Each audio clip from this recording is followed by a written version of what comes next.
Yes, getting a 4-star review from the New York Times is a huge achievement for any restaurant. Keeping those 4 stars for more than 25 years is unheard of. We're on camera. I know we are, and I'm just looking and look at this. Yes. Moving ever forward like a fish. Yeah. So what's the secret here, sir? I mean, every rating, the New York Times has not reviewed you since 2005. Yes, Were you anxious, nervous, wondering what might happen here? And you are who? Eric Ripert. We should give you a proper introduction. Thank you. Eric Ripert. Congratulations to you. Thank you so being much. Eric Ripert. Yes. Last night I slept really well, but I think it's the tequila that really helped. But yeah, of course you get anxious and you get nervous. Still, Eric, still? Yes, of course. However, we are judged all the time by bloggers and by different guides, and the New York Times it's one of the biggest moments for restaurants. Do you know when they're coming? Do you have an idea when they're coming? We have an idea sometimes. I mean, we recognize the food critic, I think, when he was toward the dessert. But the other thing is that there's Michelin as well. You have a 3-star for Michelin. Yes. So the Michelin is the maximum you can get is 3 stars. Yeah. New York Times is 4. So you have nowhere to go. What do you mean I have nowhere to go? You just have to maintain I'm looking forward that. to the next one. Well, let me just tell you, I've been to your restaurant a couple of times, and the halibut and the Dover sole, I honest to God thought angels were coming down. It was so damn good. The decor, I think, is beautiful, the atmosphere, and it's not one of those places that's so loud. You know, you go to some restaurants, it's so loud you can't even hear the conversation.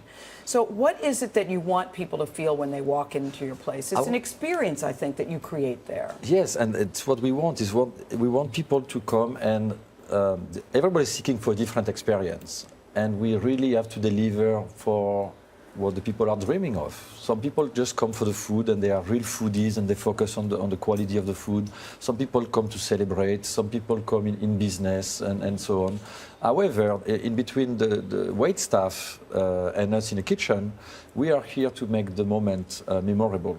Yeah. And that's really what it's the secret. One thing that, No, go ahead. I was going to say one thing that stood out, speaking of that in the review from Pete Wells in the New York Times, he said, what sets your restaurant apart is that no one ever told me I was lucky to be there, but I was. So it's that you don't have to feel uncomfortable walking into the restaurant kind of thing. I'm very happy that it feels like that because we want people to feel welcome and people to feel comfortable right away and have a good time. I mean, people don't come to Le Bernardin to look at us, yes. and we are not showing off. Yeah. We are here to serve you.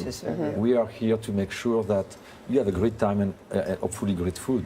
Your accent is so gorgeous. And I have an accent? Yes, just in petit peu. It's so gorgeous, and you described yourself once as a hollerer, which was so hard for me to think about you as someone who was a hollerer and a screamer. And then it says you found, it's hard to imagine, Eric, how? I was a very abusive chef as a young chef because I was trained the old-fashioned way, which was being kicked in a butt, insulted all day, humiliated, and I thought it was the right thing to do. So therefore, when I came to America and I had my first chef job, I was doing what my predecessor taught me. And I lost most of my team. And it made me think, and on top of it, I was very unhappy in my life to be angry. I mean, nobody's happy to be angry. No, true. Why are so many chefs doing television? I don't mean appearances on programs, but having their own program. Rock stars, I don't know. I cannot speak for other chefs. I know that I like to be on television. I have a show called Avec Eric, which is on PBS. I like to be on the television because I like to share my knowledge. I like to have new experiences and inspiration. And it's great to be on TV. Here is Charlie, you should know that. I should know that, I do. I celebrated my birthday with him, by the way. Okay. He says, no other restaurant in the city makes the simple cooking of fish, and the fish at Le Bernadin is cooked simply when it is cooked at all, seem so ripe with opportunities for excitement. That says it all. Thank you. Congratulations. Thank you so much. Merci.